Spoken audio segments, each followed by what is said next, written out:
I'm the type of person, I'm like reckless abandon. I'm like all in or I'm all out. There's not really like a gray area. So I left work before I was even making money in the film industry or media industry. How much were you making at Honda?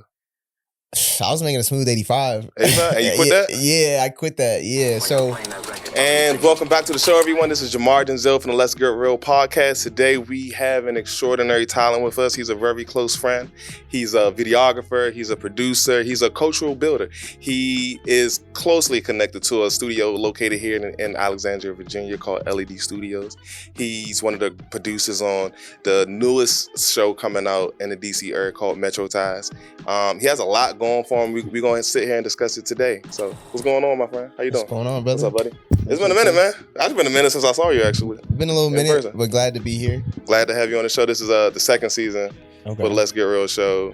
Last year was just like a learning curve, for the show. I think this year we really gonna be in the bag. Okay. Especially with like all the creatives that I got planned to come on the show. So I'm happy you're gonna be the first creative on the show. Okay, so I'm like the first episode of the season. You're the second episode of the season. The first episode I had an entrepreneur. Okay. I had like the richest black guy I know. Okay. On the show. Okay, well I'm probably not the richest black guy, but I'm glad to be here. I mean, you up there though. You up there. You maybe one of the richest creatives I know.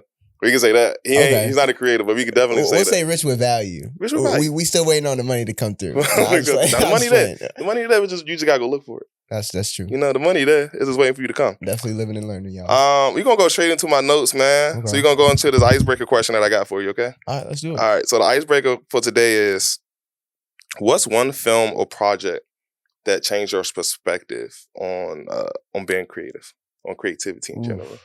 You said like a film? It don't have to be yours. It could be anybody else's. Just a film or a project. Like that's like a film or a project that you may have worked on. Okay. I would say a film that changed my perspective on things was actually Judas and the Black Messiah. I don't know if you've ever seen that one. Okay, yeah. So it stars Daniel Kaluuya. Mm-hmm. He was the dude that was in Get Out. The main character. I don't remember who the director was. But it follows the stories of Fred Hampton. That's Black Panthers, right? I'm not sure if Fred Hampton was a Black Panther, but I know he got killed at like 20 years old. But he was around that time. He was one of the leaders that they killed. And just that movie, the way they did it, just like how in depth they was, like, I mean, it definitely like changed my perspective on film in a way. Just because it was just so good. Was it the story or the cinematography? I would say it's the way that they told the story. Because if for whoever's not familiar with Fred Hampton's story, he got killed. I believe it was at like 20 or 19 years old. He was real young, but he was a leader. And, the white man killed him and took our leader. And so just the way that they were able to like encapsulate the emotion of the story, I would definitely say the cinematography, but also the acting. Because the way that Daniel Kaluuya, Fred had like a really deep, I don't know if it was a Southern accent, but like just the accent, Daniel Kaluuya is from over the pond. Yeah. So just the way they were able to like encapsulate the emotion was really, just really spoke to me. I'm fascinated by like British actors and they come over here and they just get accents down. And like, you wouldn't even know if you didn't act. Yeah, I don't really know. I mean, from what I hear, acting over there is like the way that we treat sports here, where it's like they start young and like, I don't know, they just have the skill. Whereas I don't know if that's prevalent here. Yeah, I mean, even in like the music industry, I know like overseas, like they make it a thing about them practicing the English accents. Yeah, like even in the music industry, like when you hear a UK singer, they make sure they sing with an American accent. Yeah, so it's all about sales. Yeah, so it's different. I don't know, but as far as a project, actually the most recent one, he just plugged it, Metro Ties. It's a romantic comedy series about dating in the DMV. Essentially follows the story of a young girl named Aisha. I said young girl. Let me run that back. It's a woman. It's a woman. Get our title right. Let me run that back. But just a quick plug. He was talking about Metro Ties, which is a romantic comedy series about finding love in the DMV. It follows the story of a woman named Aisha Williams. She's a senior consultant, 28 years old. She essentially has everything that she wants in life except for love, which is a thing that we kind of all deal with. But we just finished filming that about a month ago, maybe over a little bit a month ago. And it was my first time directing. For any of you who don't know like my specific background, I'm more so, a videographer. I do photography, but I actually wouldn't consider myself a photographer. I like just like doing like events and stuff like that. I do own a studio. But my path, I would like to be a DP. I love being behind the camera. I love operating the camera. And anything that I guess goes into that. But stepping into the director shoes was definitely like completely new for me. And so we had like 6 actors, 4 different locations. It was a lot to get into, but it definitely just changed my perspective on like what it takes to be able to get to do this. And I mean, like doing events, doing conferences is one thing, but like to actually tell a creative narrative piece, and to get all the things right, definitely opened my eyes to like how many things have to go your way, to really get the product that you want. Okay, I completely understand that. Yeah. Me just getting into the film industry, a film set and like a corporate videography set is like 2 different things. It's way, yeah, Especially like with your roles that you're doing, it's 2 different things. Yeah. And it is a learning curve when you're starting to get it, but you gotta jump in the water head first. Yeah. So speaking of trying new things and going from being director to a producer and a DP. Yeah. Let's talk about what got you in it in the first place. Like, how was your upbringing? Like, what made you even want to pick up a camera or get into this field in the first place? That's a good question. So I mean, I'll be 33 in September. So I mean, I would definitely consider myself a Blockbuster kid. Okay. Which I mean, I'm sure a lot of people, used to go to Blockbuster, get the movies. But I would say the beginning was, I'm the youngest of 3. I have 2 older sisters. My dad used to work at overnight when we were in New York. But every single Friday, me, my mom, my 2 sisters, we'd get Chinese food and go get movies from Blockbuster. Okay. And so over the years, and that's like the old school with the Chinese food in the boxes. Like that's nostalgia. Yeah. And you eating it out the boxes. Like I like love out that. the box. Yeah. But yeah, just watching a whole bunch of movies with my sisters and my mom, and to the point where me and my sister would be like, "Oh, we're movie critics because we watch so many movies," and like, were we really? But that's just I guess how we felt because because we would watch so many. And I would say that's probably where the dream started. I mean, I didn't go to school for media, film, or any of this type of stuff. Okay. YouTube University. Okay. YouTube University. It's free. Yeah, it's free. But yeah, I would say that's where it started. I didn't be like, hey, I'm gonna go to school for this and like figure all this stuff out. But I think it was always in the back of my mind that like, oh, I'm a movie critic. Like I love movies. I really like film in general. So what was who was the major influence to make you like jump into it head first? So so fast forward. I mean, because that's probably when I was like 8, 9, 10 years old. Yeah. So like high school? Did you go to college? Yeah, so I went to high school, went to college, but went to college for psychology. Actually, I went to the Northern Virginia Community College. I mean, was not doing anything in media at all. But then my brother-in-law, well, he wasn't my brother at the time, but a gentleman came into my sister's life, who ended up marrying her and becoming my brother-in-law. His name is Leroy. He's the other half of LED Studios. But yeah, he used to be Miss USA's photographer. If you guys know Deshauna Barber. But he was running with her for a while, and he was the first person I had ever seen that was making money from doing this stuff as far as photography, video. I had never seen anybody that I knew people that did it for fun, but not. Was he making like enough to? Was he paying the bills? Just making enough to pay the bills? So he actually was an accountant. So he made good money. He worked at Deloitte. So he had he still had his 9 to 5. Yeah, he still had a 9 to 5, and he was doing stuff, but he was like making real money. I don't know exactly how much, but it was enough to like. He was traveling to like London, going all over the place. And so just seeing him be in that position and do all the different things. And then he had a studio, a small studio in DC. And then he ended up getting LED Studios, which is in Alexandria, Virginia. But yeah, I mean, once he started coming around and I started seeing what he was doing, that invigorated me to be like, yo, like, well, one, this is now my brother. He was just my sister's boyfriend at first, but then they got married. And he was always a really solid dude. And so it was kind of like an easy pathway for me to see like, hey, like he needed help, but 2, like if I was going to have a shot at like trying to do this stuff, this was going to be it. Cause I mean, I didn't necessarily want to be like an influencer or content creator. Like I really wanted to understand like what it takes to be in the film and media industry. And yeah, he was doing corporate events, doing a whole bunch of stuff, had the studio, and he was my brother. So I was like, well, you can't get rid of me now. So that was pretty much my entry point into. So once you got started and you said I'm gonna go pick up a camera, what was the process for you to buy your first camera, and what was your first camera? So I actually didn't buy my first. Well, I guess technically I did. So Leroy handed down his GH5. It was a Panasonic Lumix GH5, and I actually shoot Panasonic to this day. But he handed it down to me. And I mean, I just started like taking pictures with it at the studio, like BTS style. But that was pretty much my starting point. Okay.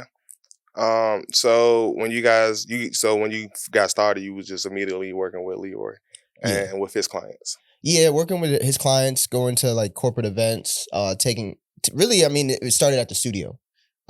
Because I have a background At the new studio or the DC one? Sorry, in the new studio. In So I guess close the loop on the studio in DC. He was at I think it's called 52 O Street, which is Okay, like I know that spot. Okay, yeah. So he had, it was real small. Probably about the size of this room. Probably yeah, pretty much. Yeah, like maybe $1,000. That's how it usually is. About $1,000. That's my first studio was the size of this room. But I mean, I saw him doing a whole bunch of stuff in there, and like I had no, prior knowledge. I didn't really know how to do any of this. Dog in the fight anyway. Yeah. So but he was just my sister's boyfriend at the time that became husband. But like, he was always good, great guy. So I would be around, and I just saw how hard he worked.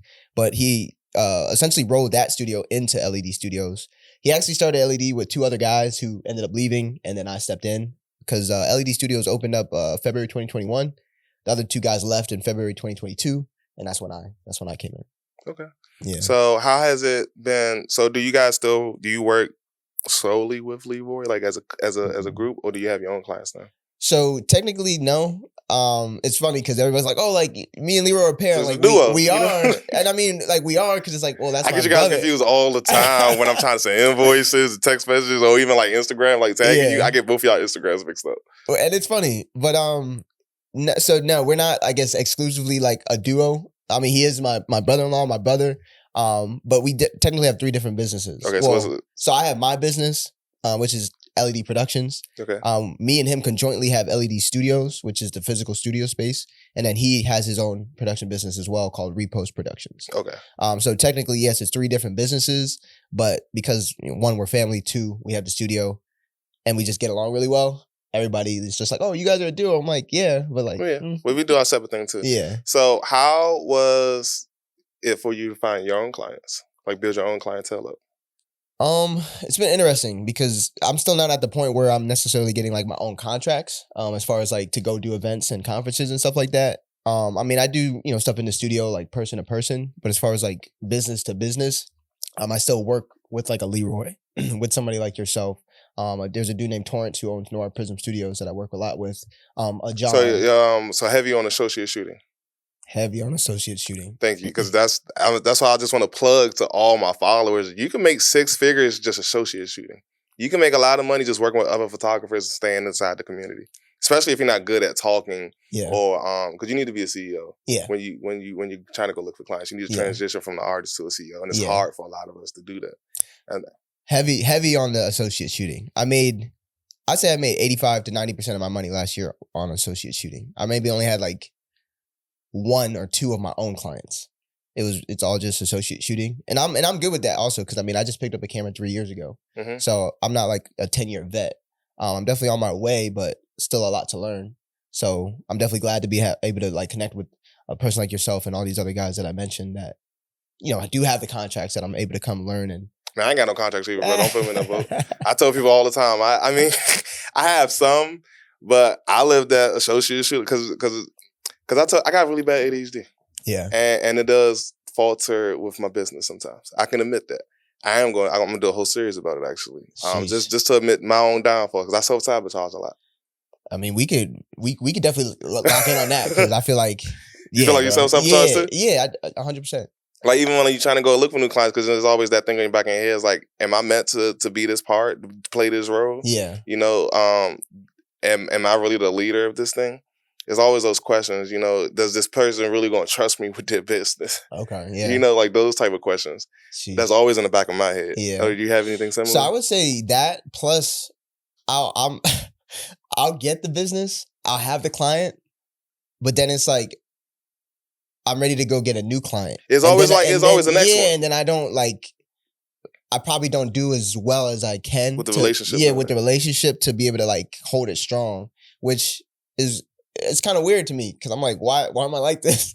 But we live and we learn. You live and you learn. I mean, that's all it is. I think everybody's that way, bro. And I think that's one of the things that we need to communicate more with each other, that you're not the only one. And the biggest thing is maybe you just need a VA to start, because the VA can handle a lot of that communication. Because sometimes I get anxiety just like I tell people, don't call me. Yeah. Text me first. Yeah. Text me first. Because I'm not gonna pick up the phone call. I'm not. I'm just gonna be honest. Because it's just like as soon as I get a phone call, bro. Yeah. Especially if I don't know what the phone call is for. Yeah. Because I'm a planner. I want to know what the phone call is. So I can already have what I'm gonna talk to you about before I have this phone calls. I don't want like any random stuff happening. Yeah. So I just hate phone calls. I would legit ignore it, and I would say if you don't text me back or leave a voicemail, it wasn't that important. Which is bad, and that's what I mean. Like self-sabotage. I mean, I agree because it's like, well, so my background as far as like work, I was a service advisor for 6 years, and so for those of you who don't know what that is, if like when you go to get your car serviced at a dealership, you pull up like, hey, I need my oil changed. I was the guy that you would talk to, and then I would come and be like, hey, you need brakes, you need XYZ, and I would try and sell you stuff. So that was like my background. So you are a salesman. Yes and no. Because I liked service because the client was coming to me. I wasn't necessarily chasing the client. Yeah. I was already talking to a client that had business there.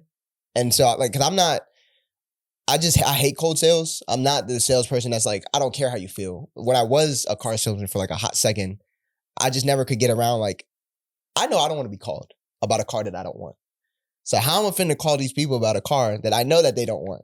That was just real hard for me to like, get past. So service worked out really well because the client was already coming to me. Yes, they might not have came in and said, hey, I need my brakes done. But hey, you need an oil change. Once we get under it and get to look at it, here are the add-ons. And it's not a hard sale because it's like, do you want it? They already committed. Like, I don't have to like harp on you. Like if your brakes are really bad, it's like, look, man, this is just what it says. Take it or leave it.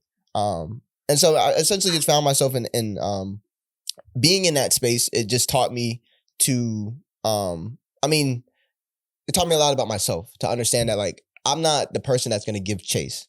I'm not that salesman. I'm more so like, yeah, if you want the product, I could talk to you about it, and I could get you to the point of a sale, but like I'm not that cold contact person. But also with being a service advisor, it definitely taught me like the process of business. Because even though being a service advisor and at the dealership is completely different as far as the industry of being in like media and film, it's very much alike. And what I mean by that is like, so me as a service advisor, a client would come into the lane and has a product that they need serviced. Mm-hmm. So I would take in that car and then I would, write a ticket and I would give it to a technician who would work on that car. So I'm between the client and the technician. Yeah, so you're the producer. So I'm a producer. And then you're a videographer. Yeah, exactly. Because I would be paying the technicians. I would be, you know what I mean? Like, even though technically I don't own the company, but I'm like the go-between. It's very similar to the media industry where, you have a client who needs a service. You have a producer who's essentially taking in that product. And then you have the technicians, which would be like a videographer or audio technician. These different jobs.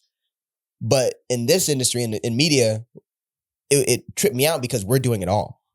You're the producer, the director, the videographer, the art. That's why I hate the word. No, even videographer. I low-key hate the word videographer. Yeah, because videographer says all of that. You do all of those things. You do all of those things. All of those things for one client, and for some reason, for some people, I don't know. I always think people think all videographers are supposed to get paid less than $50 to $75 an hour, just because they list themselves as a video. That's why I always say, don't say you're a videographer. Say you're a video production company or agency, because that makes you sound a lot better. But once you say videographer, people think that they work for you. They think they work for you and that they can charge you. They can pay you minimum wage. Yeah, and it's insane. And so but also like being in the model of service, coming into this industry, it kind of did trip me out that we're doing everything, and it's kind of like expected that you do everything, and at a low cost as well. And I'm like, well, it would be insane.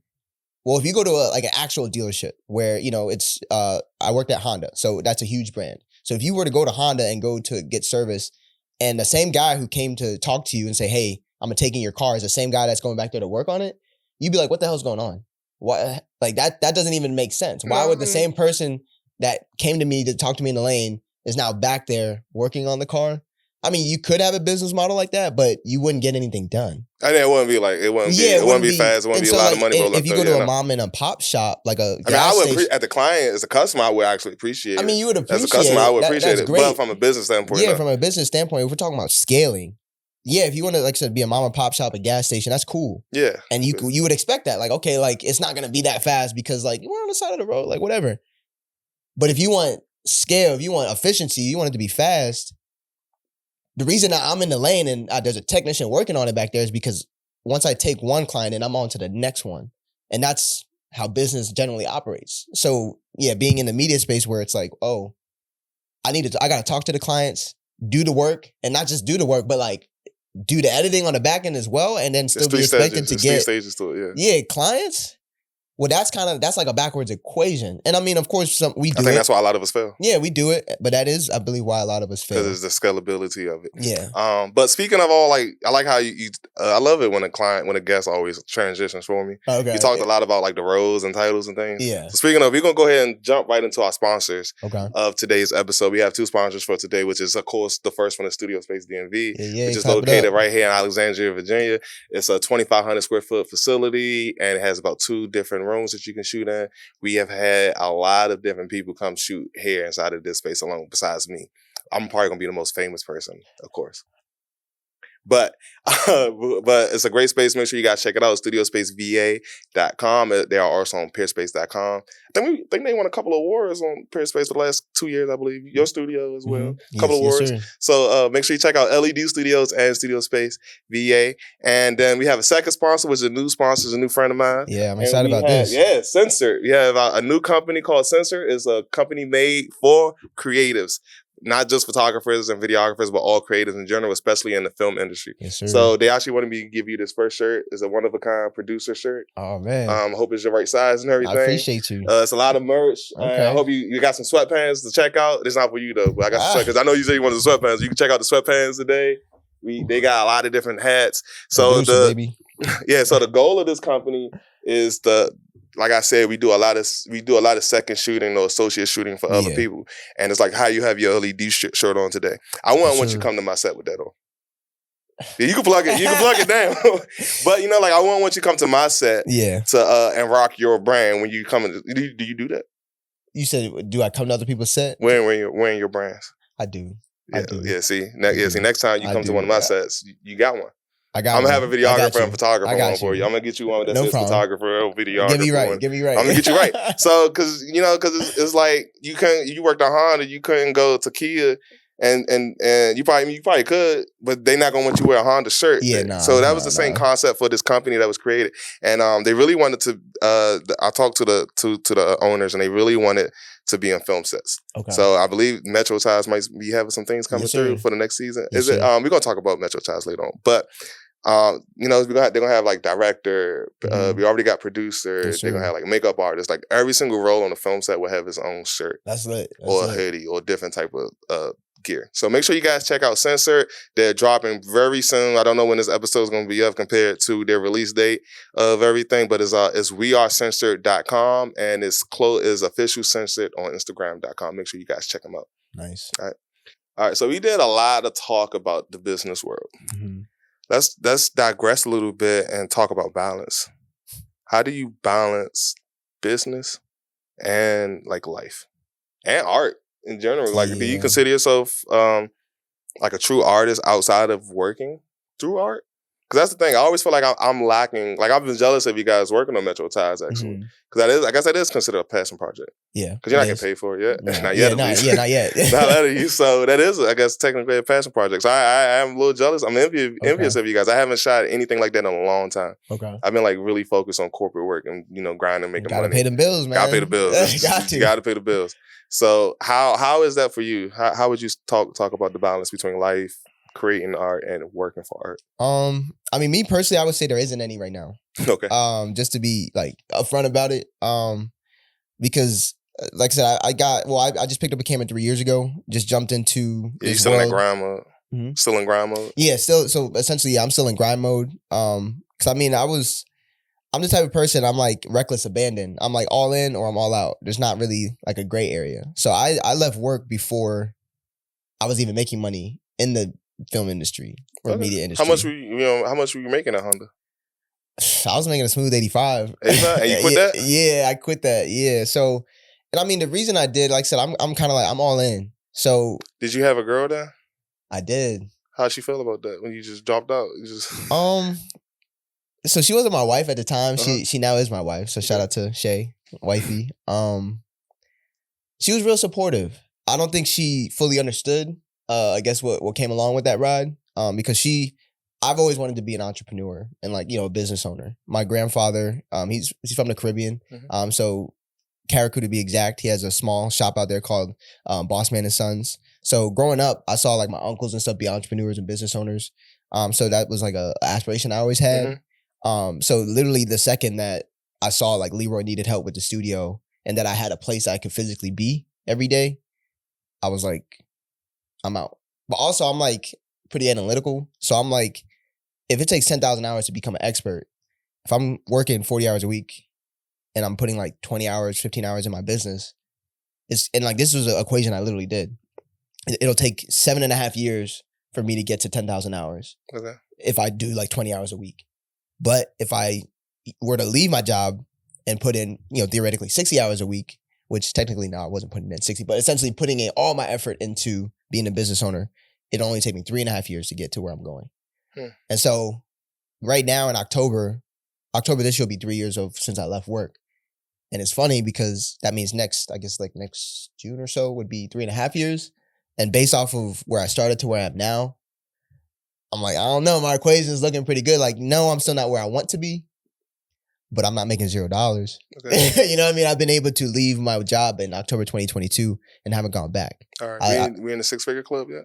Not in the 6-figure club yet. I did have my best year last year. Okay. I'm not in the 6-figure club yet, but enough Close? To. I mean, like I left Gainesville, Virginia, where I lived at, and I moved to Alexandria 1.5 years ago. Okay, that's money. Yeah. So it's like I've been able to still move. Definitely been a huge pivot, but we're still here. Still here. Okay, that's good. Do you have any plans to get to the? Do you think you can hit it this year or next year? Yeah, I do. I do believe I can hit it this year. My plan last year, seeing where I was like, man, I think I could double it. Because I mean, I don't really. This like the 5th month. Are we halfway there? It is 5th month. I mean, I'm waiting on a lot of invoices though. I love you know about invoices. You know some net 90s. Yeah, some net 90s. So I don't. To be honest, I'm not sure. I'm not 100%. How does let's talk about the net 90s because this is a lot of things a lot of us go through. How does the net 30 to 90s? How if you can give anybody new a quick description how you would describe what that is or why you would go into a contract like that. Oh, okay. If you just like brief, and then how do you like how does work with your life? A net 90, 60, or excuse me, a net 30, 60, or 90 is essentially just saying that you're not getting your money for at least 30, 60 to 90 days. And that's after you deliver, right? Yeah, so you would have went to the event, shot the event, delivered the deliverables for the event, whatever that may be, photo, video, live stream, whatever that may be. You've completely done all the work and handed in anything that needs to be handed in, and you're essentially completely, like you have completed the contract. For whatever reason, bigger companies generally like to like do net 90s, net 30s, net 60s and stuff like that. They say it's because of like billing cycles. I don't know, the weeds of all that. Because I'm like, well, if you have employees, you pay them every 2 weeks. But that's, I guess, neither here nor there. But essentially it's like a billing cycle thing. So even though we've completed the complete contract, we're probably not going to see our money. Like, let's say the contract was for $5,000. We're not seeing that $5,000 until 30, 60, or 90 days, which is crazy, but it's kind of just like the nature of the beast. Yeah. Do you do ad late fees? You said ad late fees? Do you add late fees? Like if somebody go over, if it was a net 30, but they go like 45. I never have. I mean, I think I've lucked out and I've had pretty good experiences. I haven't really. I mean, I've had a net 90, but like I knew it was at net 90 and I got paid at the 90-day mark. So it worked out. I really haven't had bad situations where like, yes, I'm waiting, but like once the time period came, I got paid. So I personally haven't had to do that. I mean, have you had to do that? My problem is when I get my net 60s and 90s, I'm like a one item brain type of person. I can only have one thing on my mind. So if I know, and I don't need to work that much either, because when I get a check, it's a check. Yeah, okay. That's what's up. When I do get a check, it's a check. So I get kind of lazy in between the 90s. So my problem is keeping up with the bills while I'm waiting for a net 90. Okay. Because it could be in my head, I'm like, all right. Sometimes I let my stuff be late. I let it be a month late because I know I'm gonna pay it off in full in 30 days. Okay. Yeah, so it might be late. So sometimes I play around with the nets like that sometimes. So that's the only thing Okay. that has been messing me up. Is the real thing I would say is not having enough cash flow already on hand while I'm waiting for a 990. Okay. So it'd be like I said, like I tell you all the time, it'd be some months, bro, I got like $100 in my pocket. I probably got $100 in my pocket for like a week or two. Yeah. And then I get like a quick job. Yeah. But I'm still waiting for that big check to pay all the big bills. Yeah. So that's my biggest, I would say that's my biggest flaw, my biggest problem. And that's because like my nets, because I'm working for somebody else. Yeah. So technically, not only do I gotta wait for their 990 to get paid, I gotta wait for them to get paid, and then I gotta wait for them to wait for the money to get transferred and processed over in their accounts, and then come back over to me. Yeah. And then half the time with that, when I'm running that 90, I hate owing people. Like when I got you guys working for me or something. So it's like if I'm paying somebody out of my own pocket, which is less money out of my pocket. Yeah. Or I owe you guys money. Yeah. And so now I gotta make sure I can pay you guys first. Yeah. Before I pay any of my bills. And so hopefully don't nothing pop up like when my laptop just broke last week and I got paid $1,000 to get my laptop fixed. Oh yeah, I did see that. What happened? I mean, bro, I don't know. I was just at Caldi's. You know Caldi's coffee shop in Arlington? Yeah. Yeah, I shouldn't have said that name because I'm about to throw some shade. But fair enough. I was sitting there and because I wanted to blame them so badly because it's like their Wi-Fi didn't work. And it's like my computer was trying to hook up to the Wi-Fi for like a long time, but it wouldn't work. So I finally asked the dude about the Wi-Fi. He gave me the info. He was like, well, I don't think it was working. I was like, now you say something. And so I was like, I should have some signs up or something. Yeah. But as I was working, and so then I think I did Wi-Fi using my hotspot. Yeah. And I just started doing some ChatGPT stuff. I was using I was going to blame either Caldi's or ChatGPT. Yeah. Because I was in ChatGPT and it was doing a deep search for me. And then out of the blue, my laptop just shut down. Yeah. Just cut off. Damn. Like no forewarnings, no glitching. Yeah. It didn't give me any signs of it being broke at all. Yeah. My $5,000 laptop just crashed and I didn't have Apple Care on it. Damn. Yeah. So that's tough. It's $1,000. And everything I had on it is destroyed. Really? All my data's gone. Well, so I mean, it just crashed, like it just crashed, bro. They didn't give me no. It was no water damage because he actually told me it was gonna be $1,500 if it was water damage. Yeah. So it was no water damage. He just said the logic board fried. And they can't recover nothing.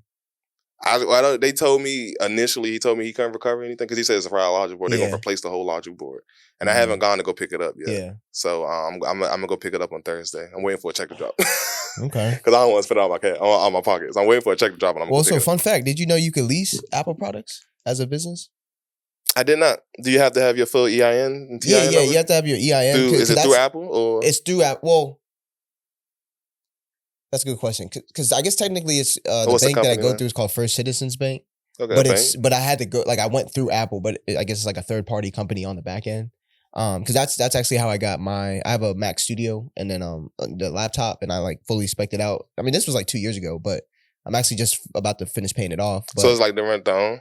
Yeah, like so you could either rent to own or I could now that it's coming up, I could get a new and just change the lease out. Yeah, just change the lease out and then obviously just like extend it. But it worked out because I mean, I guess either way, if you buy it outright, it's a tax write off. But the lease payments are also a tax write off, and then you don't have to come out. So you said you go through the bank. So if you just go to actual Apple, they'll lead you to where you need to go. Because I mean, I went through Apple, but then like some on the back end, like doing all the paperwork, it was like a third party company. But yeah, I went through Apple. They did ask me if I wanted to open up a business account with them. Yeah, so you have to have a business account. So you have to have an actual business. Yeah, I'm talking about that business account with Apple. Not currently. Like not if you don't have one right now, like you could open it. As far as I understand. Is it through that system, like the business account system? From what I understand, yeah. Okay. But I mean, I would just if you go to Apple, ask them about it. Like I have a business, I want to lease stuff XYZ, and they'll lead you where you need to go. Yeah. I mean, I will say I'm lucky enough that I did have another laptop. Okay. I got another laptop. I had two laptops. Okay. I was like, I technically don't need to fix it. Yeah. I don't, but I am gonna fix it. I like having two laptops. Because funny enough, that's the laptop. I mean, that's my personal laptop, the one that broke. That's the one I carry like outside. Yeah. Like I leave one at the office and I carry one with me. Okay. So that was the one I would carry. So I don't know. But I didn't even edit on that laptop. That's what I'm saying. Like it was no I ain't do no Premiere Pro on there. Yeah. So I was like, I don't get it. But so before we digress a little bit too much, let's cut over to MetroTize. Mm-hmm. How was that whole? First of all, what is MetroTize in general? Like the storyline. You said the storyline earlier, but like what sparked the whole creation of the project in general? That's a good question. So the original idea actually came from Leroy. So he used to have a podcast called DMV Podcast, and he was going all over the city with a girl named Isa and damn, the other girl's gonna find me up because I forgot her name. But he was doing that for so long, and he would just be talking about a whole bunch of different topics.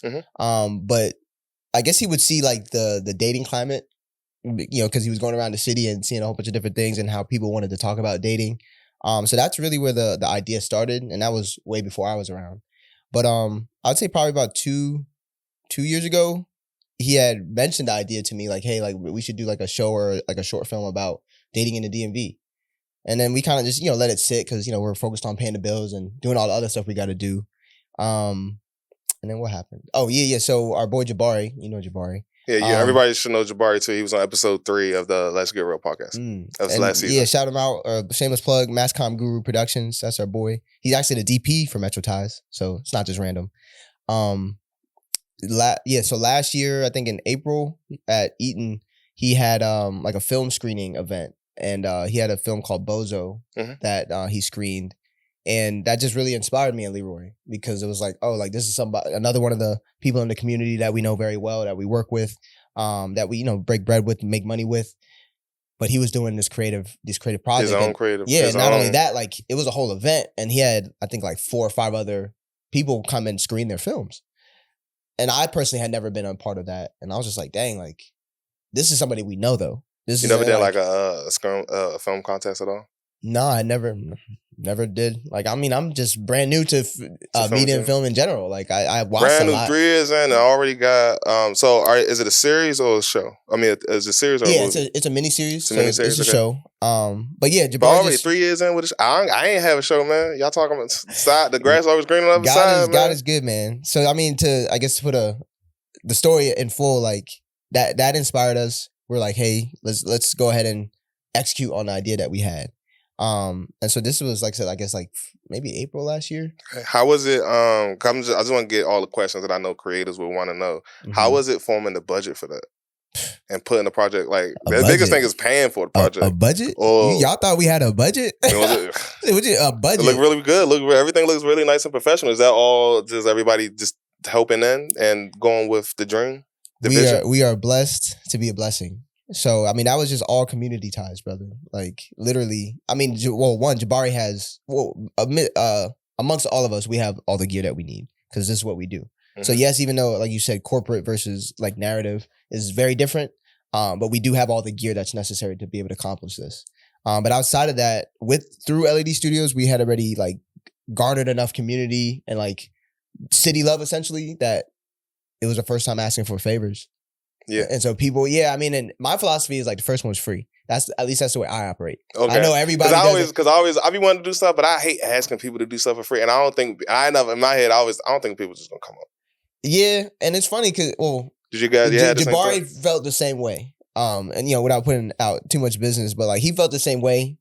I'm the type of person, like I operate. The first one's free. Like especially if we're cool, if you ask me for something, as long as it's within my means. And we're not talking about like, hey, let me get 1,000. I'm like, whoa, bro, I don't got money like that. But if you're like, hey, I need help on this project, especially we're cool and you never asked me for nothing, of course, like the first one's free. So would you have did this project even if you didn't like the story? Probably not. No, probably not. That's everything. You guys have to like the project. But it I would say God is good because I was just gonna be a producer on the project and was very much so good with that. I wasn't planning to try and direct. It is a woman's story because it follows a 28-year-old woman who's fully grown. Tyler Perry can do it. Yeah. You can do it. I mean, that's Tyler true. Perry can do it. You can do it. And I had that talk yesterday. Like, discrediting myself, but like we did want a woman to like tell that story, right? Because like I mean we understand. It is what it is. But we did have a director who was supposed to move forward and do all the things, but then she had a family emergency and a lot of stuff going on in her family. So literally the day of auditions, she stepped down. And so I'm the type of person, especially when like I have people coming to like audition for us, I'm not gonna turn like back down and be like, we gotta, maybe if we were able to pause before we had people coming through and auditioning, we probably would have just paused and like trying to regroup. But since it was literally the day of, so, I mean, somebody had to show up and I ended up sitting in the seat and doing the interviews and going through the process. And it was funny because I was like, damn, like, what are we going to do? And then after the audition, Jabari was like, why don't you just direct it? And that was the first time I had the thought of like, well, damn, I guess I could. And then I pretty much just hit the ground running, and we were able to, get really great actors through the community ties that we had, get secure locations. Because like I said, when I say there was no budget, so how many locations? I saw you guys shoot at a museum. I saw you guys shoot at the boardroom. Yeah. So it was 4 locations total. The first one was at Boardroom Media Suite. Shout out to John Ledbetter. Give everybody this. John Ledbetter. Really appreciate you for letting us use Boardroom Media Suite. We actually used Boardroom Media Suite for the media day that we had as well. Mm-hmm. John's one of our mentors, so just grateful to have him in our as a backing and just be able to use his amazing space. That's actually where we shot the prologue. The first scene was at Station 3510. Shout out to Jared Hendricks. He actually owns Textured Hands as well. Okay. But it's an art gallery called Station 3510 in Mount Rainier, Maryland. So super thankful for him to have let us use that space. The second scene was actually in the same building as the studio, Cafe du Soleil. They are directly beneath us at the studio in Alexandria. That's a community. Okay. Yeah. So we're really close with the owners. They're like literally our studio is on the second floor of the building that we occupy. So shout out to Cafe du Soleil. They did just open a second spot. I don't know what street it's on, but it's super close to the one that they have in Alexandria already. And then last but not least, the final scene was at our friend Melissa's house. And she's actually the lady who's going to direct it. So super happy that she was still able to put some, help us out. And, she has a house right in Southeast. We didn't have anything in DC. Everybody was turning us down, and she was gracious enough to let us use her home. So next time, I know a house in DC. You might studio house you might be able to. Okay. Next time, that's a bet. Yeah, I know one. That's a bet. You just reminded me of it. Like, I know somebody that owns a house in DC. It's a studio, and they use it for shoots. Okay. So I get this. Yeah, we work out that next time. That's a bet. All right, so we are coming close to the end of the show. So okay. So I just to say one more thing about Metro Ties, because you were saying like, 3 years in, I would just say, man, if you have a dream, just go for it. Like. Just that, last year I wasn't even planning to do a show and like become a director and like put myself in the spotlight. Honestly, at the end of last year, I was gonna hunker down. Like I don't even have a website for my business. I was gonna ask you that too. Yeah. I swear that was on my list. Oh, really? Yes. Because I'm trying to teach videographers and photographers how to make money being corporate. One of the things is to have a website. Yeah, you gotta have a website. Why don't you got a website? Yeah. So my whole plan was so last year was my best year. Since I've started, I'm using this as content too, by the way. Like besides the podcast, chop it up, do whatever you need. I'm gonna chop this up for Jamar Denzel because my one thing is I be trying to like put other people onto jobs. Yeah. Like I can't work with this client because I may work for a day. I just can't do it. So I want to give you the client. Yeah. Because I think it happened to you once because I couldn't send them your way because you didn't have enough work on your Instagram. Yeah. To show that it was similar to what they wanted. Yeah. And you didn't have a website up either. Yeah. So that I can send either because. I'm like, you have your website up because I know like people want their Instagram to look a certain way. Yeah. But when you're working with businesses, you need want your business to reflect that you can work with other businesses. Exactly. That's what a website is for. Yeah, absolutely. Pay that $30. Pay that $20 to $30 a month. You're gonna forget about it after a while. 100%. And so I 100% agree. Because LED Studios got a website, right? Yeah, we do. And so I'm not in disagreement in any way. I'll take the lashes, brother, because you're right. But my plan was last year. I had a great year, at least to my standards. I was like, okay, December, January is slow, so I'm gonna get my website together. I'm gonna get everything together, and really make a push so that I can 2025 begin to have my own clients. Mm-hmm. That was my plan. I did execute, and I don't want to pass blame, but I locked in on Metro Ties. I did because December 1st was the day that the audition happened, and that's where the kind of like the change of guards happened, where I was just producing and then I became director.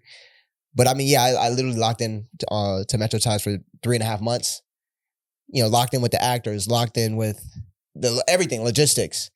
And then, March came and I was like, oh shit, like, my bad if I No, you good. And now I came back up for air. I was like, to be honest, I think that's perfect because that is a slow season. Yeah.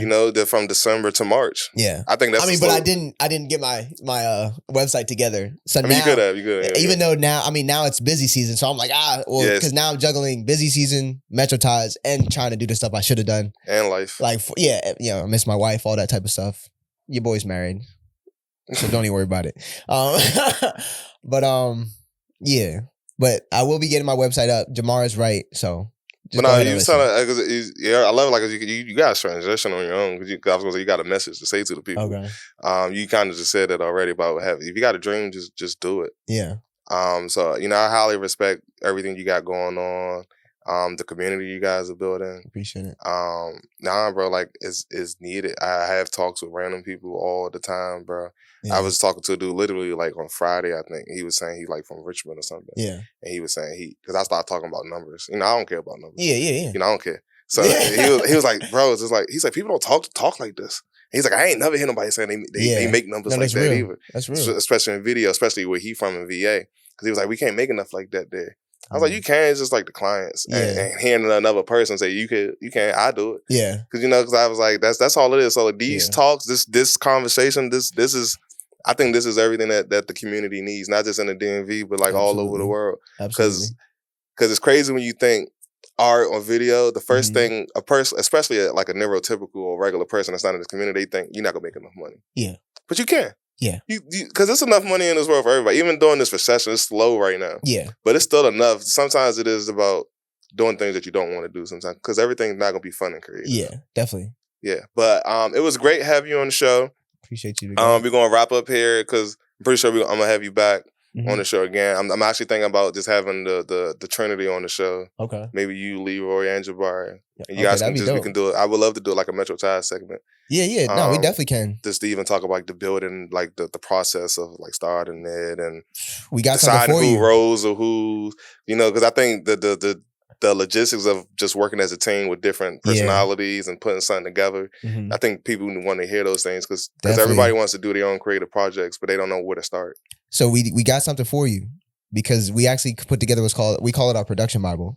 Okay. And so the plan is to use the same framework that we did Metro Ties with and just essentially share it with the community. Okay. And I mean, it's not that like our way is the right way because there's, 100 different ways to skin a cat, right? But more so like you said, like what process did we go through?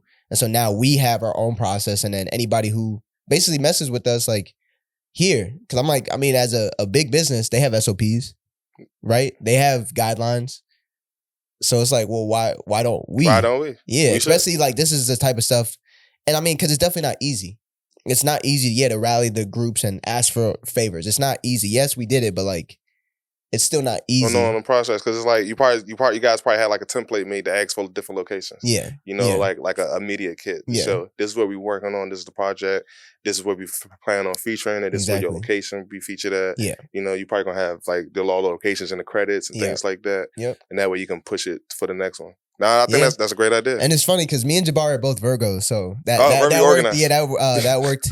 I mean, the organized, but more so like the tenacity. Like Jabari is very much the same way I am. Like, I'm gonna shoot that shot. I'm gonna put that shot up. Whether it goes in, we'll see. But we gonna live with whatever happens. All right. So we're gonna live with that. That was the show. I want to thank everybody for tuning in. Make sure you check everybody out. Everything's going to be in the description down below. Make sure you go check out Jules Corey on Instagram. He will have his website up I was just pretty soon. Pretty soon. And yeah, man, I love you guys, and just let's keep this community building. Let's go talk in the comments. Yes, sir. All right. So peace. We're going to check everybody out next time. Peace.